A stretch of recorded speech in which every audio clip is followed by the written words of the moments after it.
Hey there, all you wonderful people. Welcome to the video. And in this video, I'm going to talk about why is your DPDR and the symptoms a lot less when it's actually nighttime. So during your journey through depersonalization or derealization, you've sort of come to realize that for whatever reason, nighttime actually feels a lot better for you. Maybe the symptoms are less, maybe you feel more calm, maybe you feel more productive. Generally, you just feel a little bit better at night. So why is it? What is it about nighttime that makes you feel so good? And also, what is it about the other parts of the day that make you feel so bad? Why are things better at night?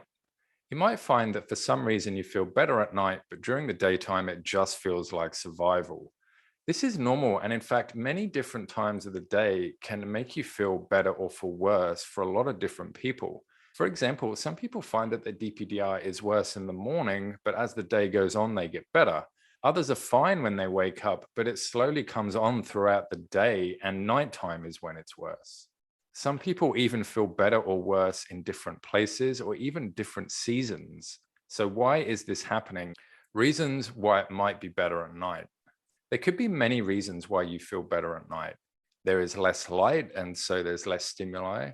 At night, you're at home, which feels safer. Your work is done for the day, and now you can relax more. You associate nighttime with safety, or you have a positive psychological anchor with night. And a great example of psychological anchors is Pavlov's dog. If you're unaware of what Pavlov's dog is, it was an experiment run by a man called Ivan Pavlov in 1897. The results were published. And basically what he did is he gave a dog a bit of food and then he rang a little bell every time he gave it food. And he gave it more food, rang a little bell, and he would actually measure the amount of saliva coming out the dog while he was eating the food. And then what he did is he didn't give the dog food, but he still rang the little bell. And what he noticed with the dog is that the dog would still salivate. So the dog had made the association or the psychological anchor of hearing the bell with getting food, which is why it made it hungry. And in today's world, the concept of a psychological anchor is used a lot, particularly in sports psychology, where you might see athletes sort of lining up all their tennis balls in a row and turning around 3 times before they go on to play. It's not because they've got OCD or anything like that, but they're psychologically anchoring themselves to a high performance state. So the mere act of doing that thing, just with like the ringing of the bell, is actually making them sort of associate that with sort of feeling confident and getting hyper energy and all that type of stuff. So with your DPDR, it might actually be something like this is going on. Perhaps you have fond memories of nighttime. Perhaps darkness felt safe for you as a kid. Perhaps for whatever reason, you associate darkness or nighttime or that time of day with feeling better or with feeling happy.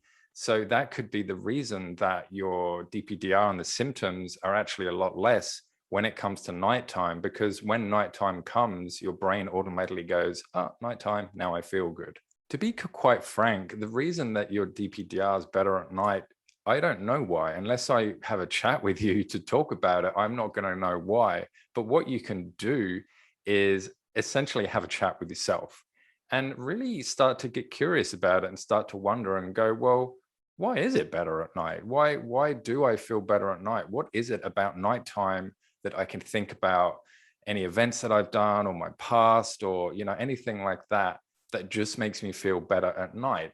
And what might be really interesting for you to do as well is to write down this list at nighttime when you are feeling good, and also write the list during the day when you're feeling a little bit more overwhelmed, and just see the similarities and the crossovers there that you can see between the two lists.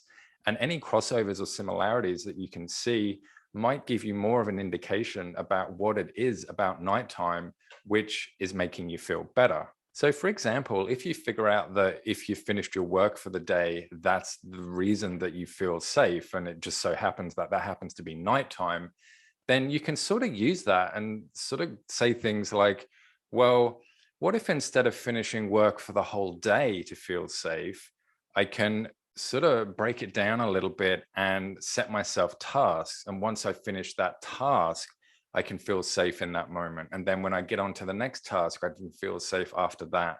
So what you're doing here is you're sort of taking the essence of and bringing it out with you. So it's really important if you can identify these things, because once you've identified it, then it's like you've got a little golden ticket or a little key or whatever it is. And then you can sort of take your golden ticket with you throughout the day. And then when you are feeling crap during the day, you can pull out the golden ticket and say, oh, that's right, this is the thing that makes me feel safe. And then hopefully those feelings will sort of start to come up again for you of feeling safe. So I hope you've learned a little cool technique and you've liked the video, and also it's brung that safety out into the world for you. And if you have learned anything or liked the video, then consider liking it, and also subscribing would be wonderful if you want to. And until next time, I'll see you all in the next video. Bye.